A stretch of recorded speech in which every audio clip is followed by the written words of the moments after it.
আজ বাংলার 4 বিধানসভা কেন্দ্রে উপনির্বাচনের ফল ঘোষণা এবং আমরা সকাল থেকে প্রতি মুহূর্তের আপডেট আপনাদের সামনে তুলে ধরছি। নজরে রানাঘাট দক্ষিণ, বাগদা, রায়গঞ্জ এবং মানিকতলা। রানাঘাট দক্ষিণ, বাগদা, রায়গঞ্জ এবং মানিকতলা এই মুহূর্তে যে প্রাথমিক আপডেট আসছে, তৃণমূল 4টি কেন্দ্রে এগিয়ে রয়েছে। এই মুহূর্তে যে প্রাথমিক আপডেট আসছে, আজ বাংলার 4 বিধানসভা কেন্দ্রে এই মুহূর্তে তৃণমূল 4টি কেন্দ্রে এগিয়ে রয়েছে। রানাঘাট দক্ষিণ, বাগদা, রায়গঞ্জ এবং মানিকতলা। রায়গঞ্জে তৃণমূলের 10,000 ভোটে এগিয়ে রয়েছে বিজেপির থেকে এবং এই মুহূর্তে যে আপডেট আসছে, রায়গঞ্জ 10,000 ভোটে এগিয়ে রয়েছে। বাংলার 4টি বিধানসভা কেন্দ্রে আজ ফল ঘোষণা।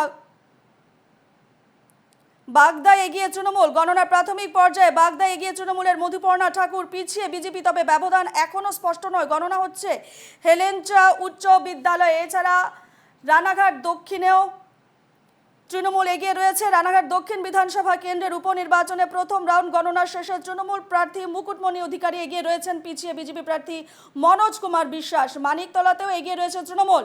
প্রাথমিকভাবে গণনার শুরুতেই মানিকতলা অনেকটা এগিয়ে তৃণমূল। সুপ্তি পাণ্ডে পেয়েছেন 3,000-এরও বেশি ভোট এবং বিজেপির কল্যাণ চৌবে পেয়েছেন 900-রও বেশি ভোট। সিপিএম প্রার্থীর খাতায় রয়েছে 300-রও বেশি ভোট। মানিকতলা, রানাঘাট, বাগদার পাশাপাশি রায়গঞ্জে এগিয়ে রয়েছে তৃণমূল।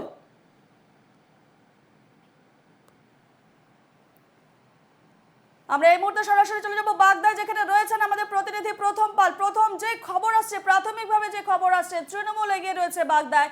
এই মুহূর্তের সর্বশেষ আপডেট এবং সেখানকার বুথ কেন্দ্রের ভোট গণনা কেন্দ্রের কি ছবি এই মুহূর্তে?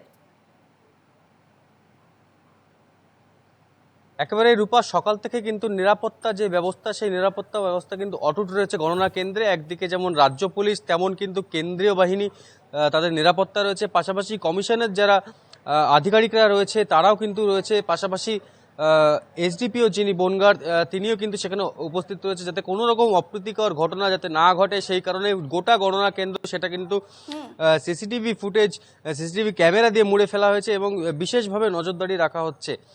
তবে প্রথম রাউন্ডের যে গণনা, সেই গণনা কিন্তু শেষে দেখা গেল যে তৃণমূল কংগ্রেসের যিনি প্রার্থী মধুপর্ণা ঠাকুর, সেই মধুপর্ণা ঠাকুর এগিয়ে।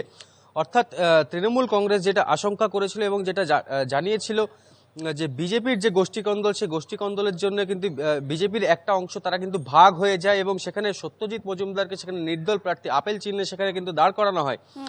সেই ভোট কিন্তু ভাগ হয়ে যায় এবং যেটা তৃণমূল আরও একটা আশঙ্কা করেছিল যে এবারের যে মতুয়া ভোট, সে মতুয়া ভোট কিন্তু মধুপর্ণা সমর্থনে পড়বে, সেটাই কিন্তু বহাল থাকলো ফার্স্ট রাউন্ডে। রূপা, একেবারে ব্যবধান জানা গেছে কি তৃণমূলের সঙ্গে বিজেপির ব্যবধান কত ফারাক রয়েছে? একেবারে রূপা, যেটা আমরা জানতে পেরেছি যে প্রথম রাউন্ডের যে ব্যবধান, সেখানে 200 ভোটে কিন্তু মধুপর্ণা ঠাকুর তিনি এগিয়ে রয়েছেন এবং এখনো পর্যন্ত কিন্তু দ্বিতীয় রাউন্ডের যে গণনা, সেই গণনা কিন্তু এখনো পর্যন্ত চলছে। বেশ, আমরা এই আপডেটে নজর রাখবো।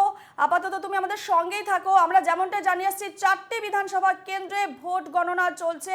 প্রথম রাউন্ডের গণনা শেষ এবং যে আপডেট আসছে, বাগদাতেও কিন্তু এগিয়ে রয়েছে তৃণমূল। মধুপর্ণা ঠাকুর এই মুহূর্তে এগিয়ে রয়েছেন, বিজেপি রয়েছে পিছিয়ে। গণনা প্রাথমিক পর্যায়ে বাগদা এগিয়ে তৃণমূলের মধুপর্ণা ঠাকুর। এই মুহূর্তে সর্বশেষ আপডেট বাগদা থেকে আসছে। এছাড়া রানাঘাট দক্ষিণ, রায়গঞ্জ এবং মানিকতলাতেও তৃণমূল এগিয়ে রয়েছে। এর আগে রায়গঞ্জের যে আপডেটে আমরা নজর রেখেছিলাম, রায়গঞ্জে কিন্তু তৃণমূল 10,000 ভোটে এগিয়ে রয়েছে, এমনটাই খবর আসছে এবং মানিকতলা এবং রানাঘাট দক্ষিণেও কিন্তু তৃণমূল এগিয়ে রয়েছে।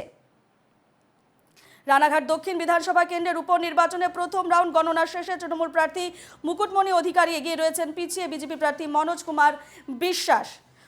অন্যদিকে মানিকতলাতেও এগিয়ে রয়েছে তৃণমূল। প্রাথমিকভাবে গণনার শুরুতে মানিকতলা অনেকটা এগিয়ে তৃণমূল। সুপ্তি পাণ্ডে পেয়েছেন 3,000-এরও বেশি ভোট।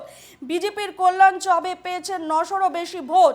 সিপিএম প্রার্থীর খাতায় রয়েছে 300-রও বেশি ভোট।